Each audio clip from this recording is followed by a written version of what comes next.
on voulait vous faire part de notre expérience sur le panel d'outils du Grès pour favoriser le métissage des compétences.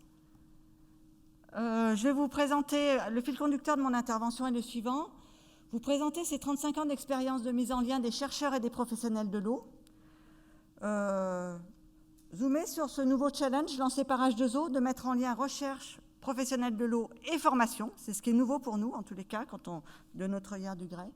Et la nécessité ou l'intérêt de mutualiser nos efforts et nos réseaux au service de la communauté d'H2O. Un petit mot sur le Grès. Le Grès, c'est une association scientifique et technique qui a 35 ans, qui rassemble 300 adhérents. Sa mission, c'est développer une culture partagée fondée sur la connaissance et l'échange d'expériences pour améliorer les pratiques en matière de gestion de l'eau. On est un peu dans une même logique, il y a des liens avec H2O. On rassemble différents types, pour ces échanges, différents types de publics, de membres, certes des organismes de recherche, mais des collectivités, des prestataires, l'État et leurs établissements publics. On intervient sur 4 grands champs thématiques, l'eau dans la ville, les milieux aquatiques, eau et santé et l'assainissement. Pour nos modes d'action, on anime des dispositifs de recherche qui sont le socle de l'activité du Grès, qui nous permettent de faire de l'animation technique régionale pour mettre ensemble les gens en réseau et qui nous permettent aussi de faire des actions de diffusion et d'information sur l'eau pour permettre aux différentes personnes professionnelles de l'eau, qu'ils soient chercheurs, bureaux d'études, collectivités, services de l'État, de s'approprier les connaissances produites dans le cadre de nos dispositifs. Tac, ça je l'enlève parce que voilà. Quand on parle d'outils qui favorisent le métissage des compétences, je pense qu'il y a un outil de base qui est un socle, c'est l'animation de dispositifs de recherche. On en anime 5. La zone atelier bassin du Rhône, l'Observatoire Homme-Milieu-Vallée du Rhône, l'Observatoire des sédiments du Rhône, l'Observatoire terrain en hydrologie urbaine et le site pilote de Bellecombe. Sur ces différents dispositifs, on met du temps à les monter, il faut les structurer. Ces dispositifs produisent des actions de recherche qui sont co-construites avec des acteurs du territoire ou entre scientifiques. Et ensuite, on passe à la phase de diffusion des connaissances. Mais pour rappel, par exemple, sur la zone atelier qui a été créée en 2001, notre première journée qu'on a fait pour faire les beaux, comme je dis, pour donner à voir, c'était en 2005 ou 2006. Voilà, on a mis 4 ans. Avant, on est un peu... Voilà, ça met du temps. Et dans le cadre de ces dispositifs, je pense qu'il est intéressant dans cette mutualisation des compétences pour favoriser le transfert des compétences des uns vis-à-vis des autres, on est systématiquement dans des démarches de construction d'actions de recherche pluridisciplinaires au moment du montage des projets, où on est dans l'écoute et l'échange entre scientifiques et acteurs partenaires du territoire. Ensuite, quand l'action est lancée, on reste à travailler en binôme au sein de comités de pilotage ou avec des réunions régulières pour que chacun s'apprivoise avec les connaissances produites par l'autre. Et ça, c'est important. Si on fait que co-construire au débat et qu'après, on lâche l'affaire et qu'on attend que le résultat final, on se perd un moment en route. Donc, on a un point de vigilance toujours à avoir sur quand l'action est lancée. Ensuite, important d'embarquer nos partenaires et les scientifiques dans des rencontres régulières pour apprivoiser les connaissances produites par le projet au cours du projet, pour pouvoir ensuite, collectivement, le porter à connaissance des acteurs du territoire avec qui nous travaillons collectivement. On a un autre outil qui nous semble très pertinent pour favoriser le métissage des compétences et des cultures. C'est des groupes de travail régionaux que l'on anime au niveau du Grès sur un certain nombre de thématiques. La gestion des eaux pluviales, je le fais dans le désordre, hein, voilà. L'autosurveillance des réseaux, les stations d'épuration, les effluents non domestiques, l'ANC, et puis le dernier né, c'est un groupe de travail autour des compétences territoire eau responsable. L'intérêt de ces groupes qui se réunissent en général 3-4 fois par an, c'est de rassembler des publics variés. C'est vraiment des lieux d'échange avec des scientifiques, avec des chargés de mission, par exemple de la gestion des eaux pluviales qui ont des problématiques, des scientifiques qui travaillent sur ces sujets-là, des bureaux d'études qui accompagnent les collectivités et d'échanger sur la pratique des uns et des autres. On fait réseau, échanger sur les connaissances produites par rapport à des questions que se posent les uns et les autres. On produit des documents ensemble, des cahiers des charges commentés, des guides, des notes d'intention. On peut aussi donner à voir sur des pratiques de compétences métiers, par exemple, autour de la gestion des eaux pluviales. On a un observatoire des eaux pluviales qui, finalement, rassemble toutes les connaissances, des expériences pratiques innovantes sur les eaux pluviales, avec des mises en lien d'acteurs entre eux par le biais de cet observatoire. Et on peut être aussi force de proposition par les connaissances scientifiques, par les connaissances des acteurs, des acteurs professionnels, sur la façon d'appliquer la réglementation, de vivre une thématique d'action. Et on peut faire des remontées au ministère qui sont très entendues, dont certaines sont très entendues par le ministère dans la mise en œuvre d'application de la réglementation. C'est des lieux précieux pour partager concrètement des connaissances. Hop. Donc après, comme tout le monde, on organise des conférences thématiques, des restitutions de programmes de recherche, on fait des guides aussi, on a un site internet. Je voudrais cibler sur des choses qui sont un peu, pour moi, à mettre en avant et novatrices et qui permettent d'aller un peu plus loin dans la mise en lien. Il y a tout d'abord les pêches aux outils scientifiques. Les pêches aux outils scientifiques, c'est quelque chose qu'on fait depuis 1 an et demi.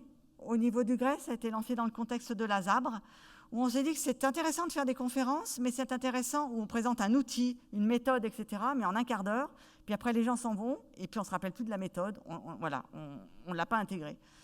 Et c'est intéressant d'arriver à présenter, à échanger avec les acteurs du territoire par rapport à leurs besoins de connaissances, sur faire un échange entre scientifiques et acteurs des territoires, collectivités, bureaux d'études. On a tout d'abord, pour faire ces pêches aux outils, il y a eu tout un cadre. On est tout d'abord allé rencontrer des gestionnaires de territoires du bassin du Rhône, sur lequel il y a des scientifiques qui travaillent plus spécifiquement, pour établir avec eux leurs besoins de connaissances, leurs besoins d'action de recherche sur leur territoire, leurs besoins d'échanges concrets avec des chercheurs qui travaillent sur leur territoire ou sur des territoires un peu similaires.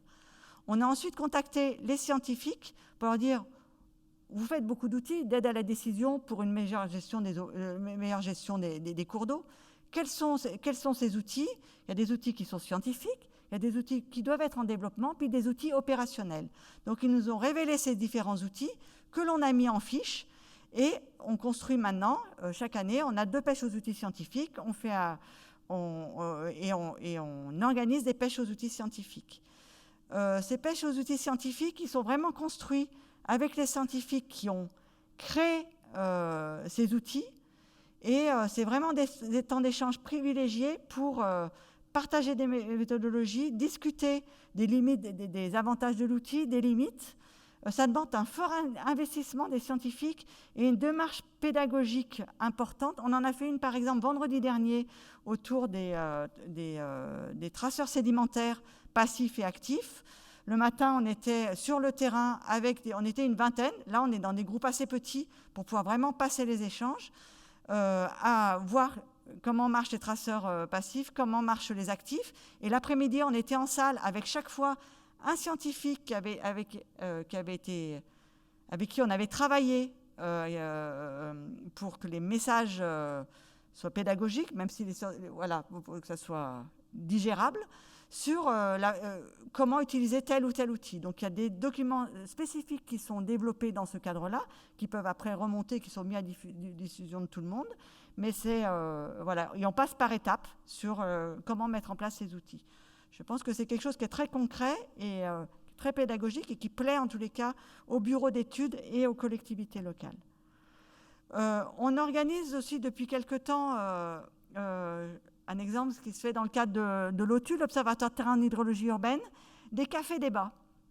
Des cafés-débats avec des thématiques qui sont identifiées par le comité de gestion de l'OTU, le comité de gestion. Dedans, il y a des scientifiques, il y a des partenaires de l'OTU. Donc, c'est des questions qui rencontrent l'intérêt des scientifiques et des professionnels de l'eau. Et il y a des sujets qui émergent, qui peuvent être prospectifs, d'actualité ou des thèmes au-dessus.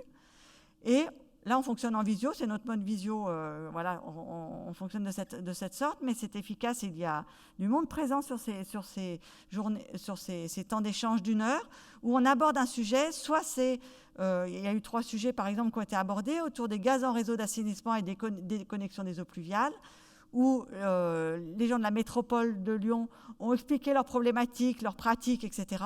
Et ensuite, un scientifique a répondu aux questions de la métropole de Lyon et a pu présenter aussi les recherches qui étaient en cours sur ce sujet-là, le temps d'1 heure en visio. C'est des rendez-vous finalement fins sur une thématique qui permet d'avancer collectivement dans la connaissance d'un sujet vu par les professionnels de l'eau ou par les scientifiques, chacun ayant leurs compétences respectives à apporter sur ces sujets.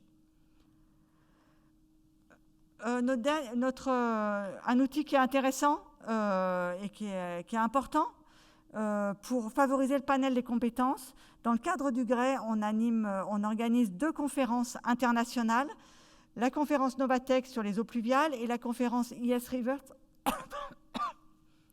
sur la gestion des fleuves et des grandes rivières. C'est des conférences qui sont là pour assurer l'interface entre recherche et opérationnel. Il y a 50% de gens qui communiquent qui sont opérationnels, 50% de gens qui sont des scientifiques. C'est un événement aussi qu'on fait entièrement en bilingue français-anglais pour permettre en tous les cas aux Français présents sur la conférence d'assister à une vraie conférence internationale en comprenant tout. Voilà. Chaque conférence a sa singularité, un peu par rapport à H2O. IsRiver fait des passerelles avec l'éducation environnementale en nouant des partenariats avec des associations d'éducation à l'environnement. Novatech fait plutôt des passerelles avec des acteurs connexes, des gens d'urbanistes, les paysagistes et les élus.